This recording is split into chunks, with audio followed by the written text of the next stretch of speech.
Thumbs up. Splendid. Right. Well, good evening. This is Antony Carpen here, local political blogger, local historian, and child of South Cambridge, even in my early 40s.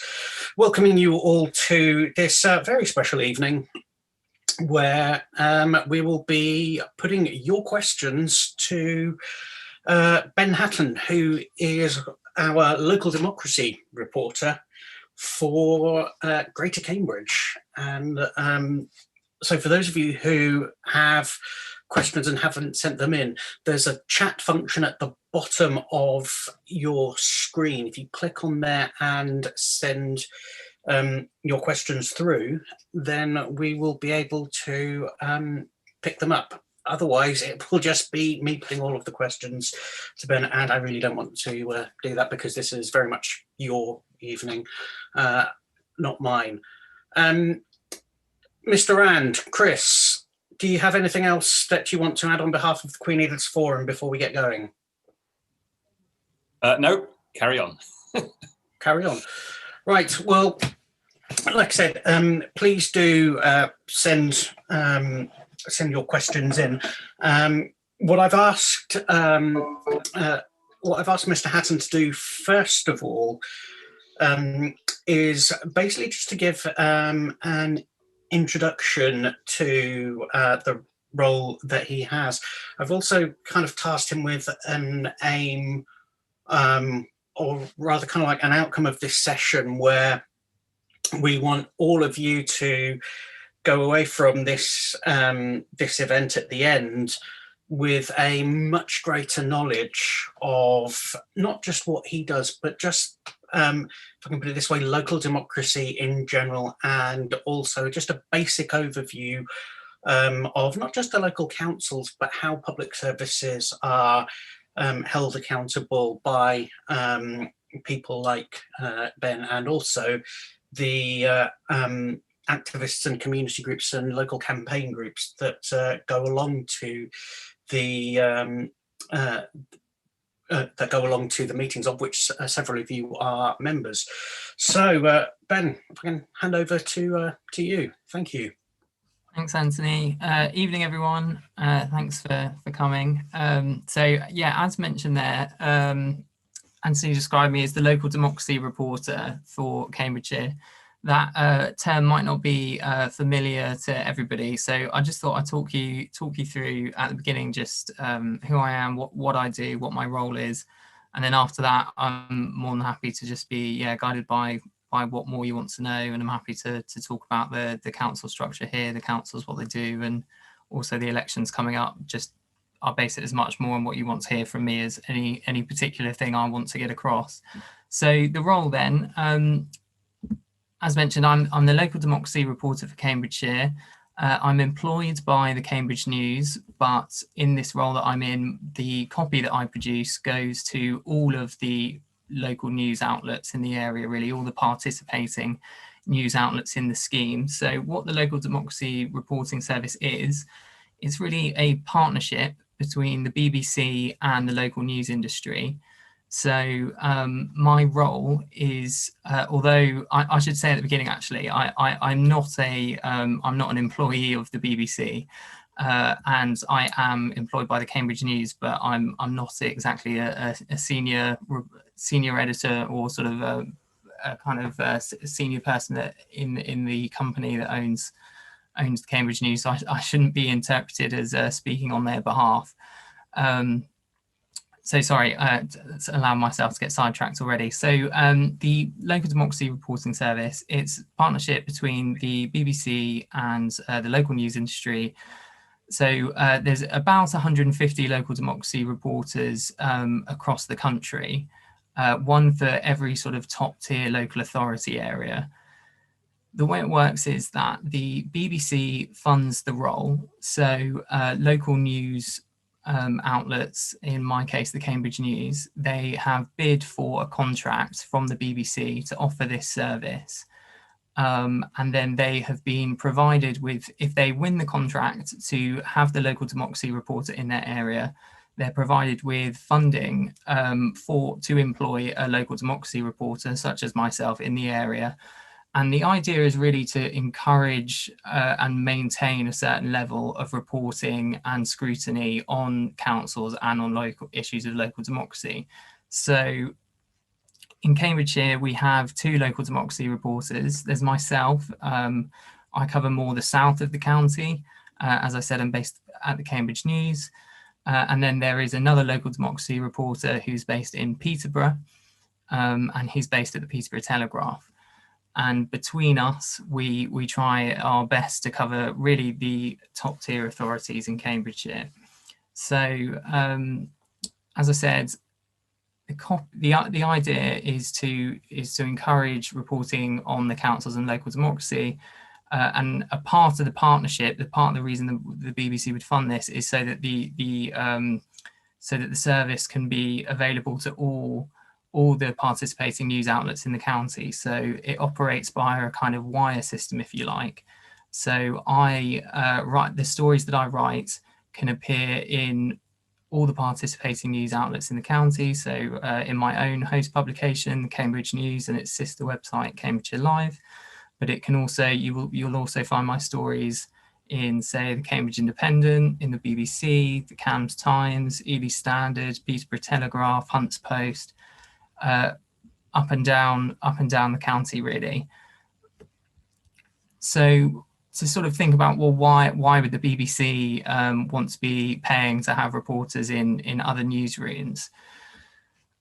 As it's a reasonably familiar story, at least it is to people in the industry, that the local news, especially the local newspaper business, has had a pretty tough time of it over the last sort of 15 to 20 years. A few reasons to that, and we could get into it in great depth, but I think in brief, the rise of the internet, everybody being better to get connected, all information being sort of online and available at the click of a button. And also within the internet, the rise of social media has really, it's had a big impact on local papers. It has reduced funding via advertising, by the listings, and also just by the number of people who are buying the paper. In a lot of cases, a lot of the content is online. And it's free to click on, free to read online in many cases, albeit they'll still generate advertising revenue that way. It's not quite the same as buying a paper. And across the board, really, there are some exceptions, and it does go up and down a bit. But the industry, the resources in the industry are just not what they were. Sort of, as I said, sort of, if you go back and look over previous years.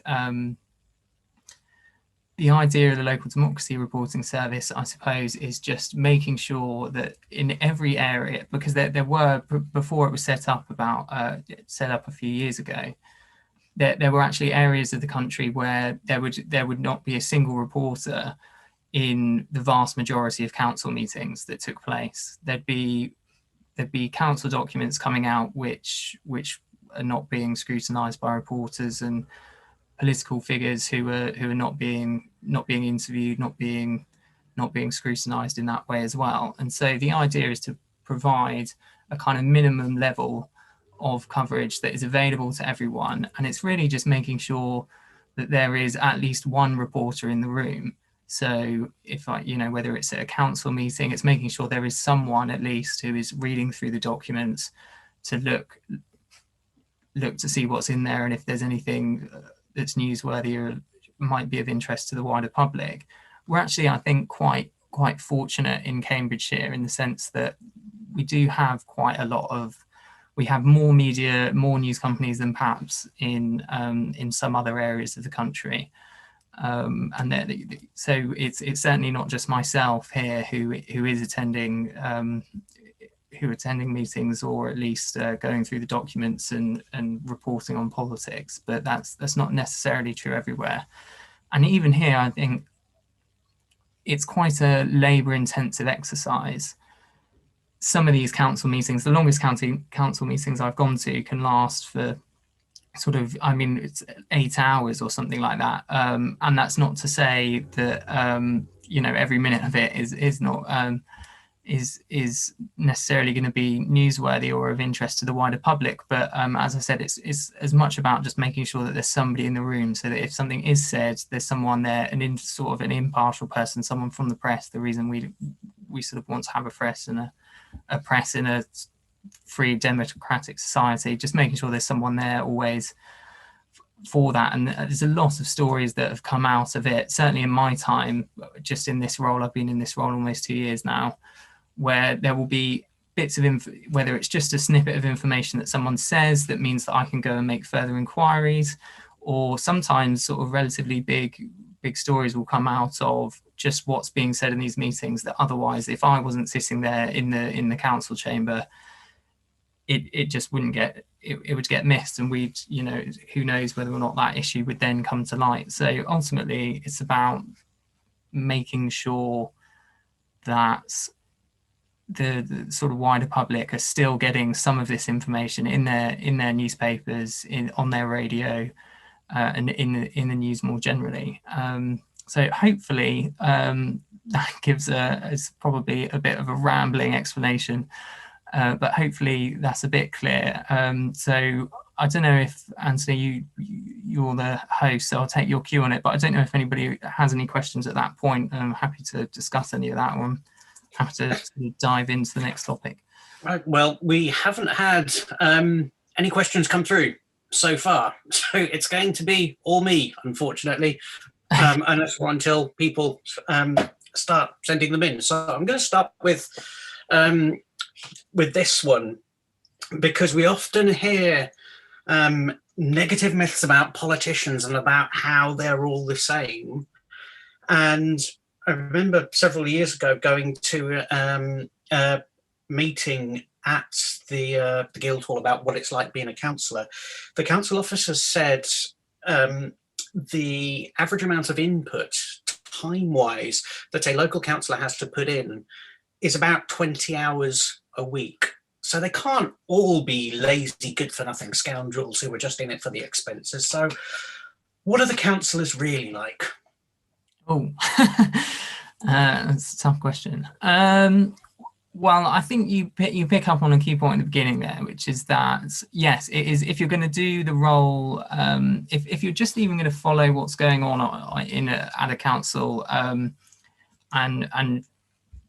do that properly, there is a huge amount of time that goes into it. It's part of the reason, going back to why they set up this role and what I do, is that it is very time consuming to read through. So some of the documents for these meetings, and there's meetings happening every day, and they can be happening at several authorities at once. They can last several hours, and the agendas can run to hundreds of pages. And so it is a huge amount of work. And it does take, so in my case, it's a full-time job, and just to try and keep up with what's going on. And I'll be completely honest with you, I do it imperfectly. Of course, things get missed. So, I think being a councillor, I'd imagine being a councillor, you have all the things that are going on in the public domain. So in terms of the reports and the meetings that you sort of might try and keep on top of, but then you'll also have a huge amount of constituency work. And behind the scenes, what's going on, not to mention all the campaigning and trying to make sure you get re-elected. So yeah, I said, of course, that's not to say that you probably couldn't maybe do the role in a sort of passable fashion by cutting corners on those things. I think it's like any group of people. Yeah, what's a council if there's sort of let's say there's 60 people, if you were to take any random sample of 60 people, you'd find a wide variety in terms of their sort of work ethic and how seriously they might take a role like that. Now, obviously, councillors have put themselves forward, so it's not a totally random sample. But I mean, in my experience, I don't want to single anybody out, either for praise or for insult, because we have an election coming up and I'm supposed to be impartial. But in my experience, there are a lot of councillors who put in a huge amount of work, and it is very time consuming. And it's hard to imagine, I get paid to attend these meetings. It's hard to imagine you'd attend an 8-hour meeting and participate fully. and have read all the papers and know what's going on, that you would do that if you didn't in some way have a sense that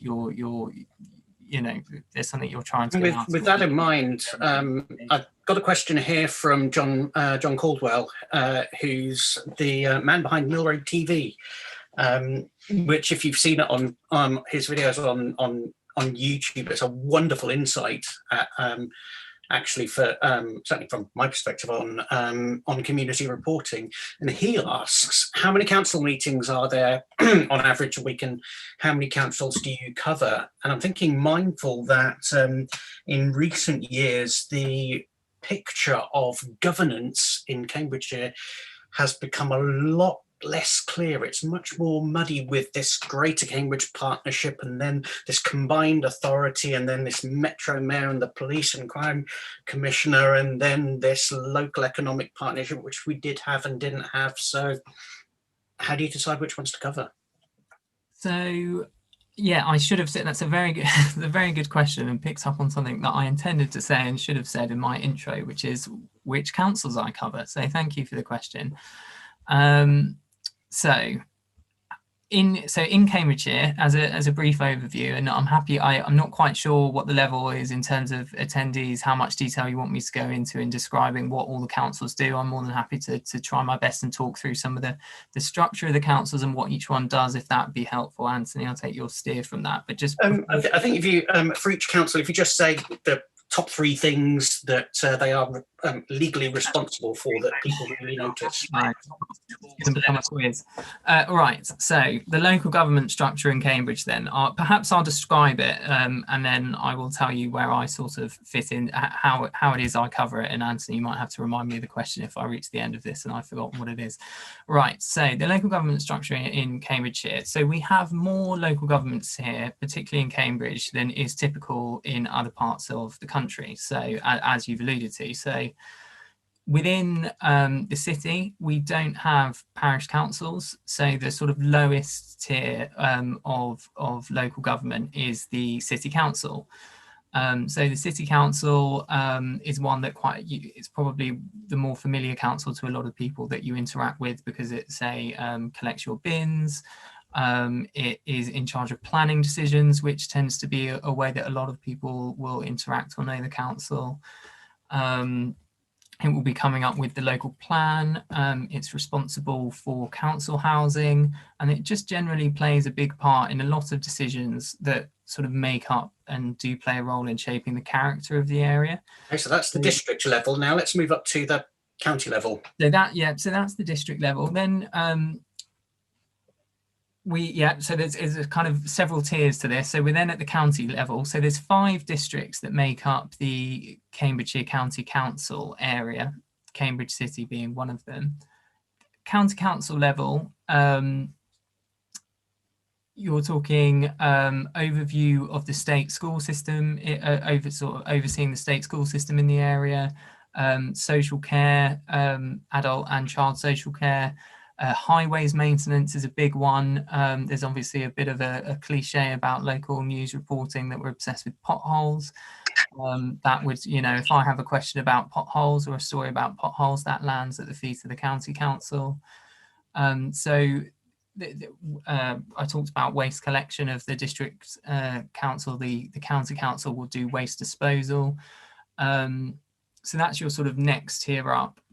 Because that would be an interesting question, I think, if we had the facilities to do so, to do kind of a poll of the audience. When you hear someone complaining about the council, which council do you understand being? Or when you hear someone complaining about potholes in the road, do you see that as a city council issue? Do you see that as a county council issue? Or is it just the council is the local government sector and that's it, I guess?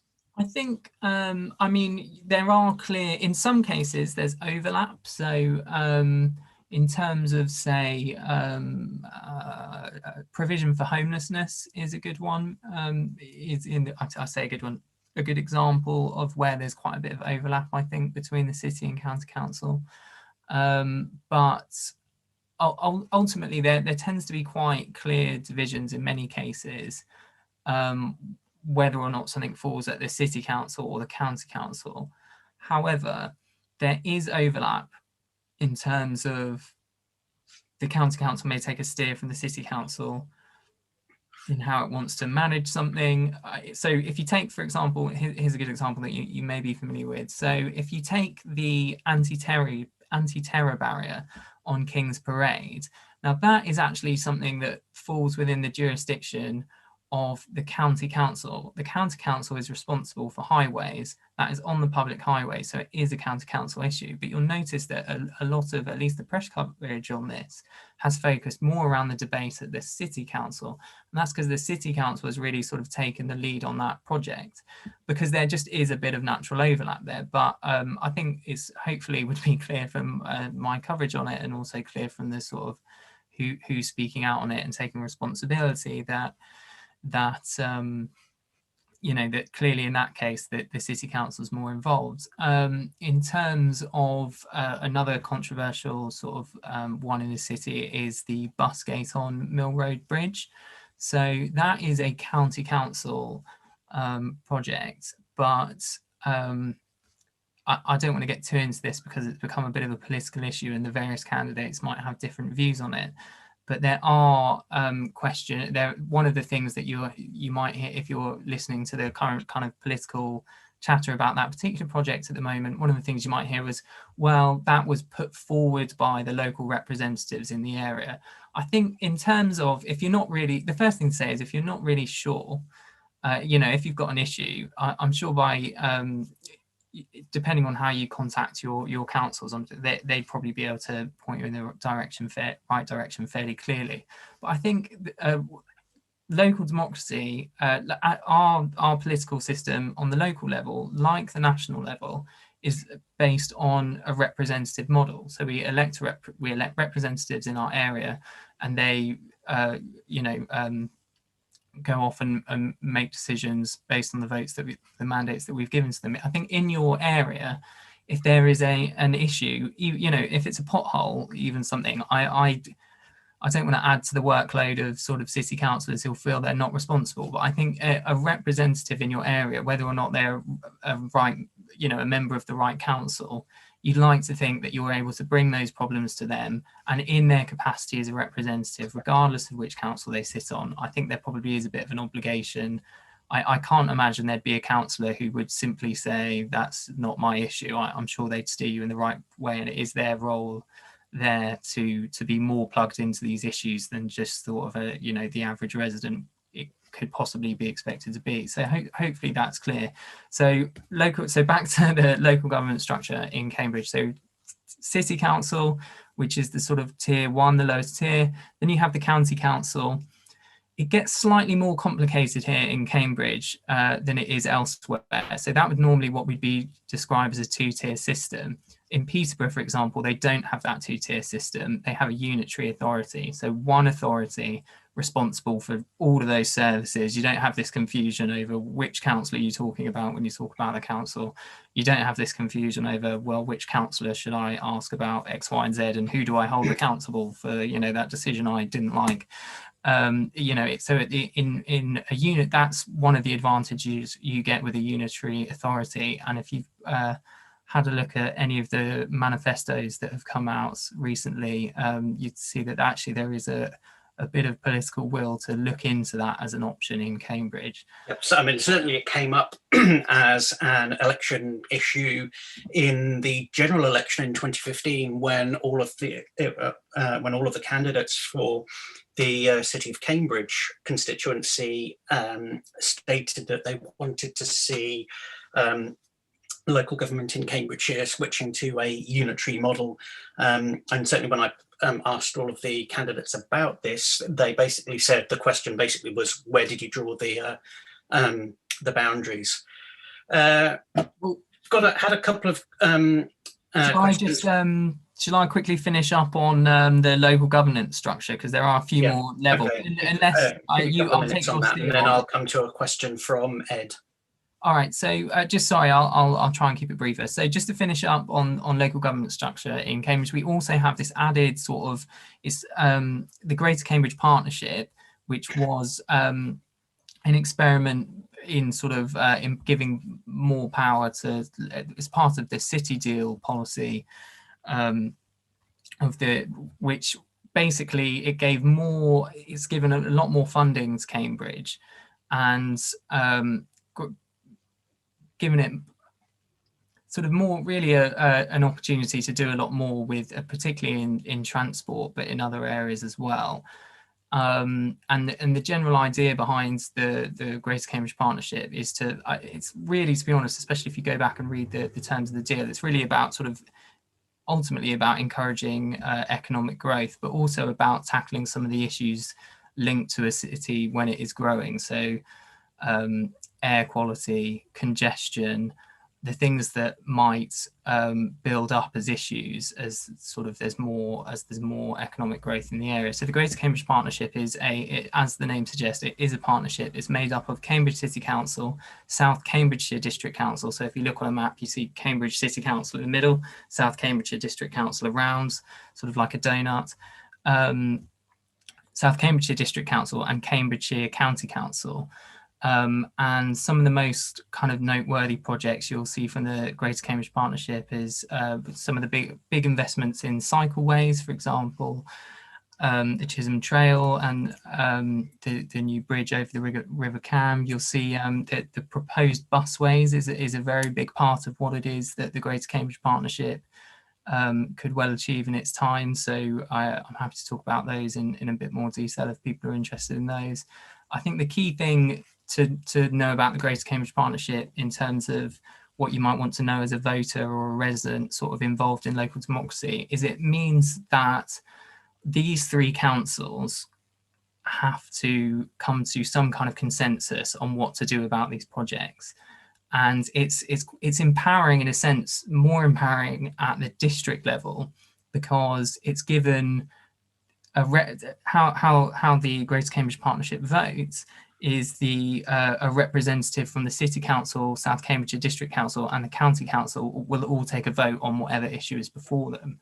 Now, that means that when I was, confusingly, when I was telling you earlier that the City Council is not, for example, in charge of transport, the added layer of confusion we have here in Cambridge owing to this is that actually you get votes coming from your representatives at the City Council on transport related issues, because this is a partnership and they are doing especially a lot on transport, and it does need the votes of every member to progress things. So in a way, it makes things more complicated. In a way, it also, I suppose, there is a certain increase in accountability, because all of those three councils have to put their names to these projects. You can't have the City Council saying, well, you know, that was the County Council's fault. Sorry, there's nothing we could do about it. I think what it means as a voter, really, it's sort of, it makes it important, especially important, more important than normal, I suppose, to make sure that that at every level you're making sure that you know what your councillors, what policies they stand for, and realise that you're empowering them much more. As a result of this, the district council, the city council here, has a lot more power and influence over what's happening in the city than you might have than is typical for a district council. If you were to compare them, if you compare the powers and the resources and the funding that's come that they have over at the Greater Cambridge Partnership with some of the resources and powers that the other districts in Cambridgeshire have, if you were to just go a little further north to say Huntingdonshire, they don't have the same level of resource. And if you're voting in your district council election there, it's quite a different beast as a result. So that's one added complication. We then, through a slight quirk of devolution policy, we also have another authority above the county council, which again is not necessarily typical for most of the country, which is the Cambridgeshire and Peterborough Combined Authority. Combined Authority, I hope everybody's still following me on this. The Cambridgeshire and Peterborough Combined Authority. Complicated, isn't it, ladies and gents? Yeah, right. So the main decision-making board. Well, there's two points of power, if you like, on the Combined Authority. And there's the directly elected mayor. So that's another election coming up on May 6th. We can talk about the elections as well if you'd like. So we have a directly elected mayor here who represents Cambridgeshire and Peterborough, and is in that role as directly elected mayor, is the executive leader of the Cambridgeshire and Peterborough Combined Authority. Now, the Combined Authority has a board, which is also a decision-making body. The board is made up of the leader of all the councils in Cambridgeshire and Peterborough. So Peterborough, the County Council, Fenland, Huntingdonshire, East Cambridgeshire District Council, Cambridge, and who have I missed out? South Cambridgeshire, I think. So the policy set by the Cambridgeshire and Peterborough Combined Authority has an impact here. And there has been a bit of friction, certainly a bit of political friction, in terms of its role as the Transport Authority in setting transport policy, and what the Greater Cambridge Partnership is trying to do, which is to operate within that transport policy, but also achieve its own more specific regional goals. So as I said at the beginning of this slightly rambling explanation, there is a lot of local government in Cambridgeshire, more than is typical. We have these extra layers. I think the politicians themselves are aware of this. So our directly elected mayor currently is the Conservative Mayor James Palmer. And you may have seen stories in the press about him that he has been very critical of the Greater Cambridge Partnership, and he wants to effectively absorb it, I think, into his own into the authority that he's currently the leader of, the Combined Authority. We can go into that in some detail, but it's worth noting that it's not typical. I think this is the only. And I think for both of those. Yeah. Both of those structures, they came primarily from ministers. Funnily enough, in the government department that I used to work for during my civil service days, and I think one of the criticisms, and I think your explanation has reflected this, is just how complex and just how complicated and how actually unnecessarily complicated it has become for just ordinary residents to try and understand what the decision-making process is, and I think more importantly, where power lies and how to hold power accountable. Because on top of that, and I think this is coming to Ed's question now. Ed asks, how important do you think it is to offer a balanced analysis or balanced opinion piece of how the different councils are running to hold them to account? And I think this is in particular when you've got differing party political opinions and different approaches. And something that's very, very contemporary now is in this era of disinformation and misinformation that we have, how do you go about trying to ensure that the information given to you by politicians is actually correct? So how do you go about fact checking, mindful that the BBC's Mariana Spring has done some great things there, also along with the fact-checking charity Full Fact. They've become much more important in our political discourse.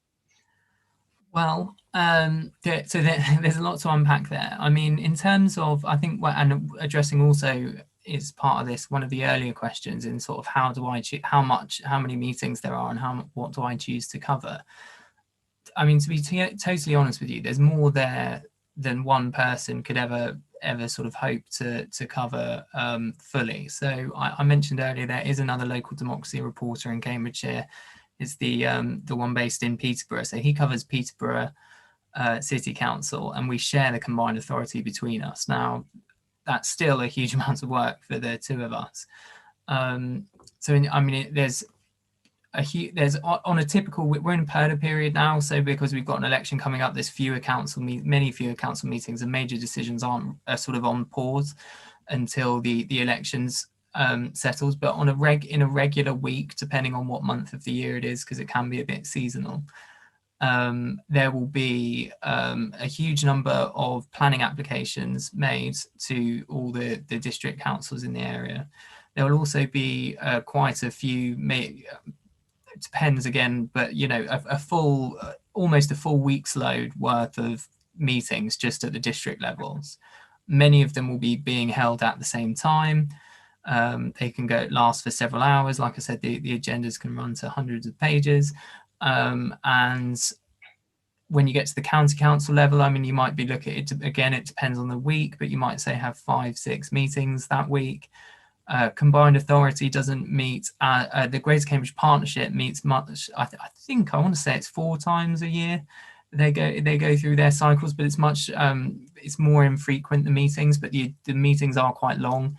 They come in a cycle where you have a joint assembly a few weeks before you have which is more of a kind of talk shop. They don't take the decisions; they just scrutinise what's on the agenda, and then you have the Greater Cambridgeshire Board, where the decisions are made. So those two, you can have longish meetings for both of those.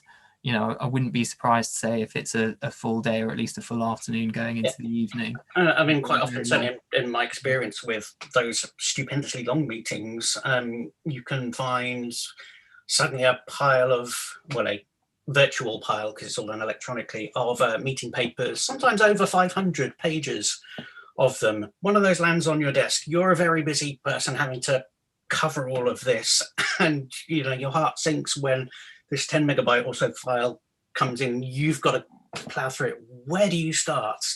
Yeah, so contacts is a key thing here. So you know, I will receive tip-offs from people to say, look in this agenda meeting, or make sure you attend this meeting. There's going to be something interesting. I'll be, you know, I'm not starting from a standing start. When you've been doing this for a little while, you sort of know where various decisions are in the pipeline, so you know what to look out for. It's worth remembering all of these decisions go on, the agendas for all of these are online. They're often searchable documents. They'll have headings. They'll have key recommendations at the top. So not every council meeting is written so it can be understood by a lay person, but there is a bit of an effort to highlight what is the actual decision being taken, and that will be separated off from the general information.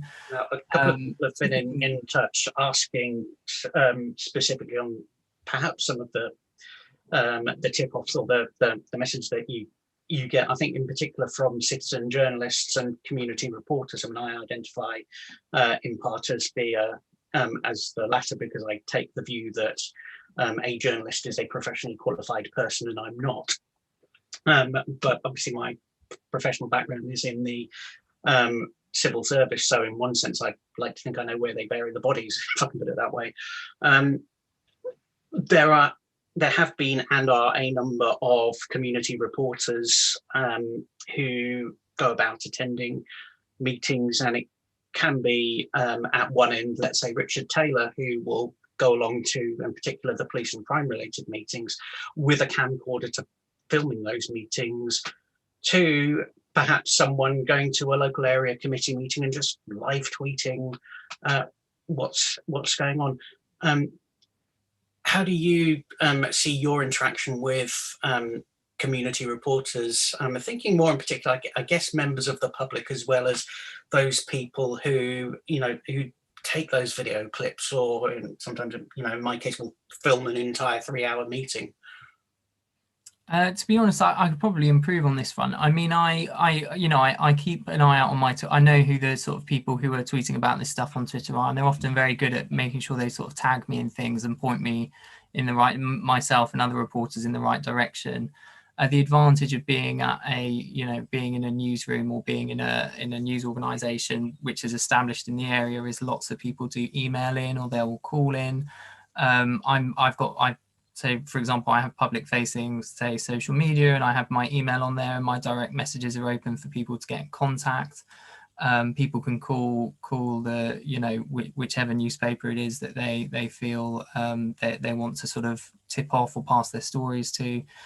So I think community reporters, to get to your question, are really important. I think, as I sort of alluded to, perhaps in maybe too much depth, you know, there is a lot of local governments covering Cambridgeshire, and you know there are a lot of reporters. I'm certainly not the only person who takes an interest in this, despite the focus of my role on it. But yes, I think the more people who are going through these documents, who are engaging with their local representatives, who are attending the meetings, to me that can only be positive, because, you know, you can digest. The whole point of journalism is well, there's many points. That one key thing that you'll do as a reporter is to wade through a lot of information and pick out, this is the most relevant thing, this is the thing that I think people ought to know.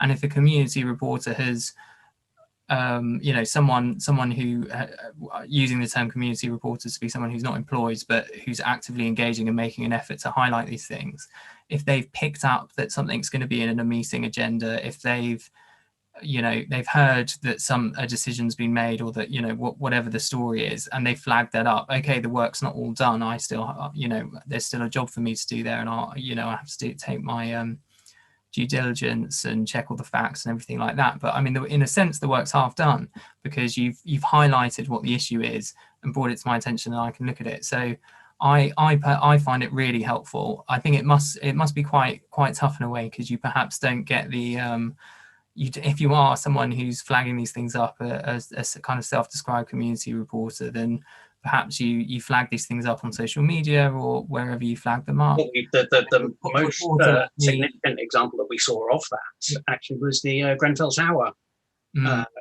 Grenfell Tower disaster, where for years a community reporter had kept a blog going on all of the issues for years, predicting a disaster would happen. Lo and behold, it did. And I think it was Jon Snow of Channel 4 News who asked the question, why did the mainstream media fail in, to pick up on all of those issues that were being picked up by someone who wasn't being paid to do so. I mean, we're lucky in Cambridge, and I wondered if you could comment on this, the role of campaigning organisations, whether it's the established ones such as the Cambridge Cycling Campaign, who were formally constituted, versus those that are constituted around a specific issue. Mindful that in Cambridge, more often than not, it can be someone who's actually very well qualified and very articulate who can pick up on those issues. What's your interface with them? I think community campaign groups and organisations like the ones you've mentioned do play a key role in decision making generally in the local government, but also in terms of interacting with reporters. I think it's a really good way. Sometimes people wonder, well, how can I influence things in my area? And I think a key being organised in a way that perhaps being part of a group allows, as I said, it can be quite time consuming otherwise to engage with all of this stuff in the depth that it needs to be engaged with.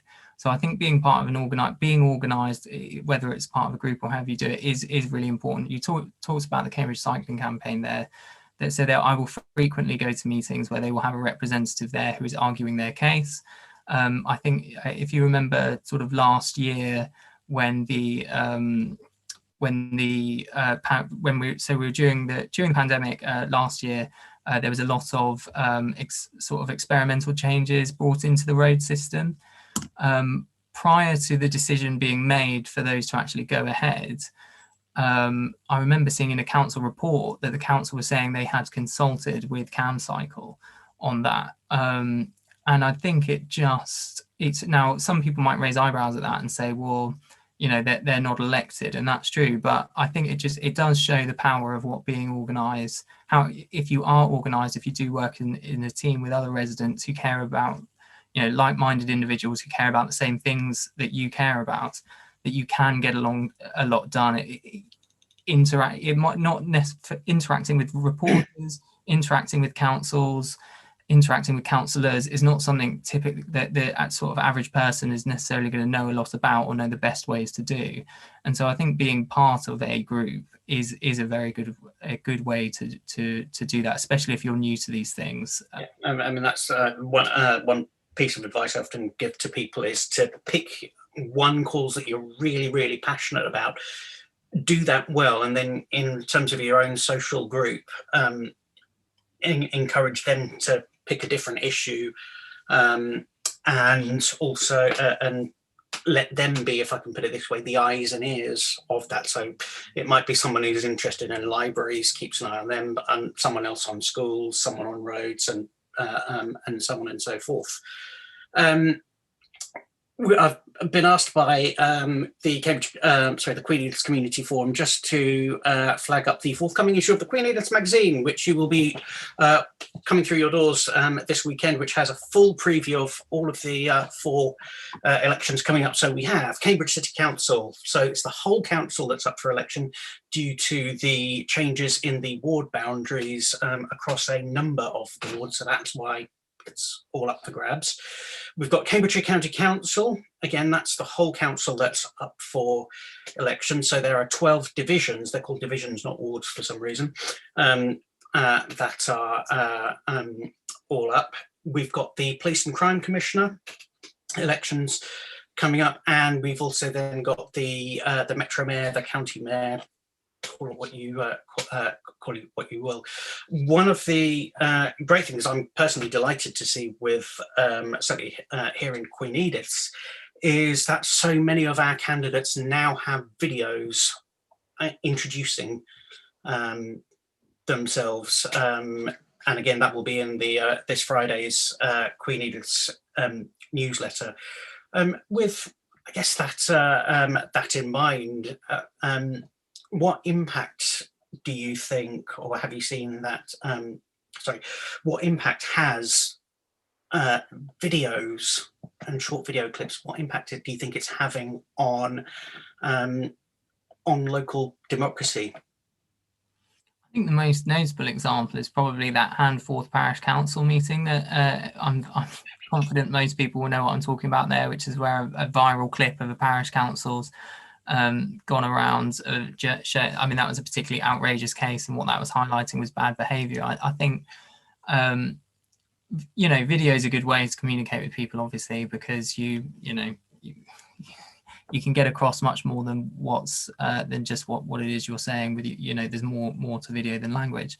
In terms of I think with social media, obviously these clips can be shared. I think council meetings are online for the pandemic period, and I think that's opened up access to a huge number of people.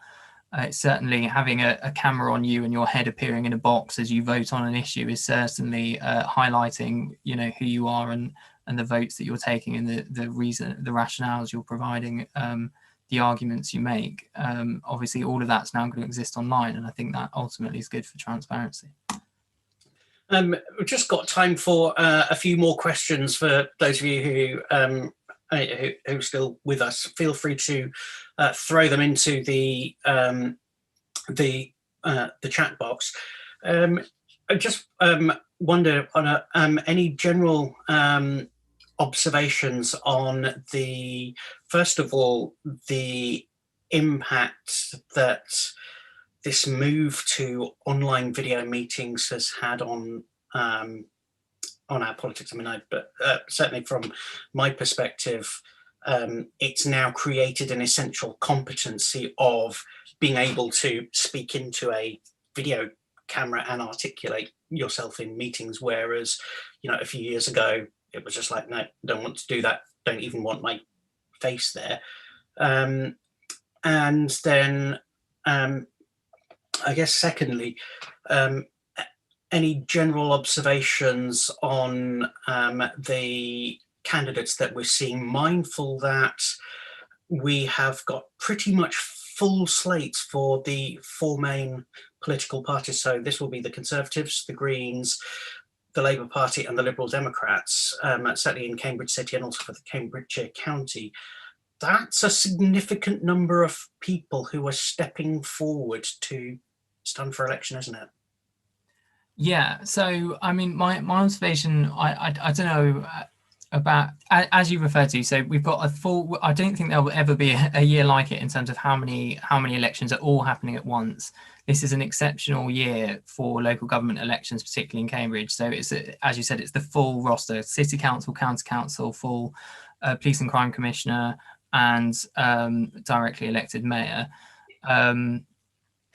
I don't want to sort of wade in too much and talk about any my observations on the sort of who's actually standing and who's not. I mean, I think there's a few things to be mindful of when you're voting, which is the slightly irregular system, because so at the city council, because all three group so the city council would not usually vote in the entire council in one go. What you would usually have is they would elect a third of the council 3 out of 4 years in a cycle. This year, because as you said, the board boundaries have changed, we have a full roster coming up, and I think obviously it means that a huge amount hangs in the balance, right? Rather than a majority being chipped away or grown slightly, it means that you could see a total, that it has the potential for a complete reset of politics in local politics in Cambridgeshire, and that's from the city council up to the top. To address your other question, just on whether on the and I should say as well, because I think I saw someone ask how's it going to work in terms of the vote. I mean, just very quickly. Yeah, and this is John's second question. Yes. So there's two slightly irregular voting things going on this time, so it's worth thinking about. So at the city council, the way it will work is you can cast 3 votes for 3 representatives in your area. The candidate that receives the most votes, because you're electing 3 per district, the councillor that receives the most votes will serve a 3-year term. The councillor who receives the second amount of votes will serve a 2-year term, and the councillor who receives the third highest number of votes will serve a 1-year term. So it's worth thinking about that at the city council election. As regards the Police and Crime Commissioner and the mayoral election, which you will also have a chance to vote on, these are all happening on May 6th. That uses a supplementary voting system. Now, what that means is that it has the potential for 2 rounds. So everybody has the chance to have 2 votes, a first choice and a second choice. Now, when it comes to the counts, so let's say everybody votes with a first or second choice, when it comes to the counts, they will count up all the first choice votes for all the candidates. Now, if one candidate wins more than 50% in that first choice vote, they will be declared the winner.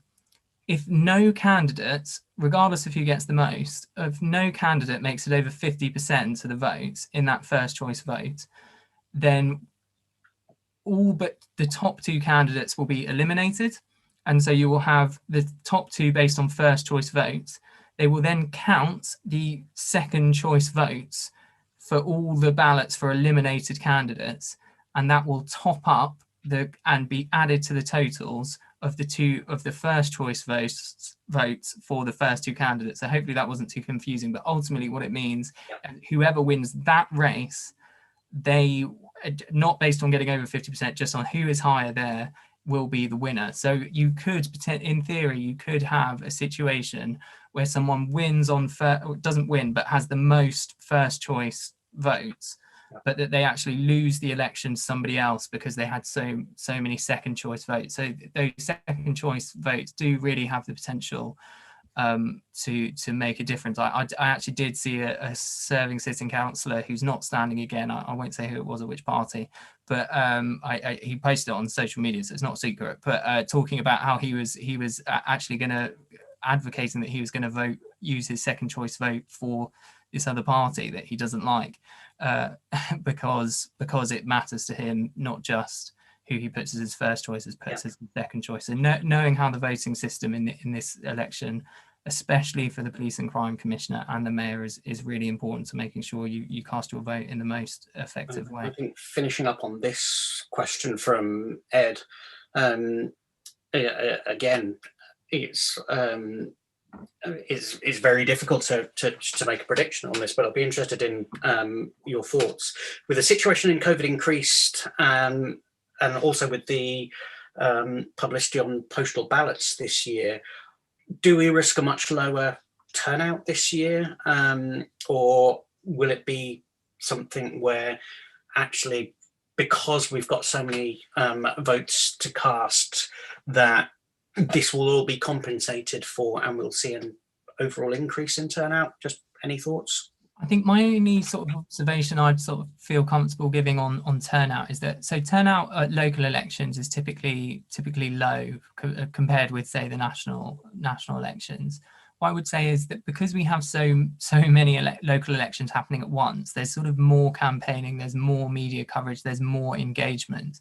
And so I don't honestly, who can say whether or not there's going to be how the pandemic's going to affect turnout. Perhaps looking at the American election would give a clue, but to be completely honest with you, I don't know what the similarities and overlap are. But certainly there's much more, there's more, because there's more at stake, there's more kind of public awareness in general. And so you'd like to think that might inflate the turnout somewhat, but no, it would just be pure speculation. And then obviously with obviously the national news being at the forefront, because it has to be in a pandemic. The line traditionally has been that local elections are driven by local issues, but it's very, very difficult when you've got a global pandemic to try and pretend that that's not necessarily going to be a factor, and all of the media reporting that's been happening around that. Do you think national politics may potentially play a bigger role here, or will it still be on those very local issues that fall below the radar of the national press? I think national politics always does play an outsized role in even local politics, just in the sense that obviously for a lot of people, I shouldn't generalize too much, but I think it's probably fair to say quite a few people will be casting their ballot not necessarily knowing who all the characters are and all the policies are at the local level, but they'll recognize the parties, they'll recognize the party leaders, and it will broadly act as a compass for their values. And that will be how they cast their votes in the local elections. What I would say is that would be a bit of a shame in Cambridgeshire to a certain extent, because these elections really do matter, because there are some really big decisions and big changes coming up over the next few years. I think what happens in these elections for two reasons. One, because it's electing the whole roster all the way up from the city council to the directly elected mayor. But also just because we're at a time in Cambridgeshire, I think, with so much sort of investment that's come from the sort of experiment and devolution here.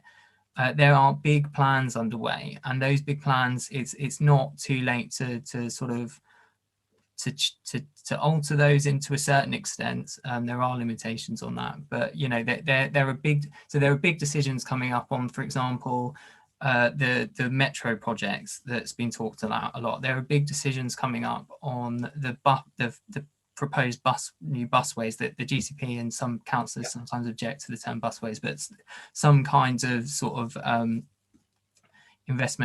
major investment in transport, and specifically sort of segregated routes being built. There's big decisions on whether or not we're going to have a clean air zone or a congestion zone in the city. There really are some really, and the local plan is a huge one, which a huge amount of what's going to happen in the local plan will be decided by the councillors that you elect this time. So I mean, if you're thinking of, there's no shortage of local issues. If you want to vote on local issues, I'm trying my best to write up all the manifestos. I'd really encourage you to read the manifestos of all the parties, and obviously to just try and engage with it all as much as possible. And I'll try and cover some of the big election issues as we go forward. But I guess to finish off, the final one from me. In this part of Cambridge, we have two of the biggest further education colleges in the county, in the region. Hills Road Sixth Form College, Long Road Sixth Form College. We also have on the other side of the city, Cambridge Regional College. Messages for young people, given what you just said about how important these elections are going to be for the future. Oh, that's a big ask. I like to think of myself as a young person. No, I know what you mean. I mean, and is this something, for example, teenagers can use power and say, I've looked through these manifestos and I recommend voting for this party or that party? Is that a way that they can get involved if, for example, they're too young to vote? there's lots of ways to influence what happens in your area or to just influence the world around you in general if you're too young to vote. I mean, Greta Thunberg's a good example of that. Obviously not everybody can be Greta, but yeah, I mean, look, there's lots you can do. As you were talking about organizations there, you can push people in your life to whether it's your parents or others. You can engage on social media. I mean, ultimately, for people who are of voting age, obviously voting is the biggest role you're probably able to play in this, for the vast majority of people in choosing a representative who you'll trust to take those decisions. But a big part of local voting is a part of democracy. It's certainly not the whole part. And ultimately, if it's people who are going to vote on these decisions, then if you're able to influence those people, then you're having a very similar effect that you might have if you were personally casting the ballot. If you're able to influence more than one person, then you're having actually a bigger effect than were you casting a single ballot yourself. So no, I mean, I think no matter how old you are or there's a huge role that you can play. And I mean, one last thing I should say is sometimes people sort of say that they're expressed with disappointment that there isn't enough engagement with local democracy and local politics. It's worth saying that means that there's opportunity there to play a bigger role. If you're someone who's prepared to engage, you're going to just, by there being fewer voices, your voice will be louder as a result. So no, I think there's it matters a huge amount to your local area, perhaps in certain ways more than electing at the national level. I mean, where your local councils, particularly with something like the local plan, are going to define a huge amount of things that will go into your life that you might not necessarily notice, from just the way your area looks, the policies around, things like transport end up having a huge impact on our lives in ways much more than than you think about when you're getting the bus or something. So no, I think there's a lot to be influenced and a lot to change. Yeah, well, thank you very much, Ben, for your time and your words of wisdom. Thank you very much also to those of you who sent your questions in, and do keep an eye out for the forthcoming Queen Edith magazine. Do get in touch with the candidates who are standing for election. It takes a hell of a lot of courage to put yourself forward, knowing that the general public can ask questions about anything they like, and you are expected to have an answer for them. Personally, I think for any activist who is out there, I'd like to think that standing for election and taking part in a hustings or taking questions from the public should be on their bucket lists, or whatever they call them these days. So again, thank you very much, Ben. Thank you very much, ladies and gentlemen, for listening in. Like I said, do send comments in to the Wise Owls at the Queen Edith magazine for your thoughts on what you heard, and otherwise enjoy the run up to the election, and we hope to be, I guess, running another one of these in the near future. So thank you very much for having me.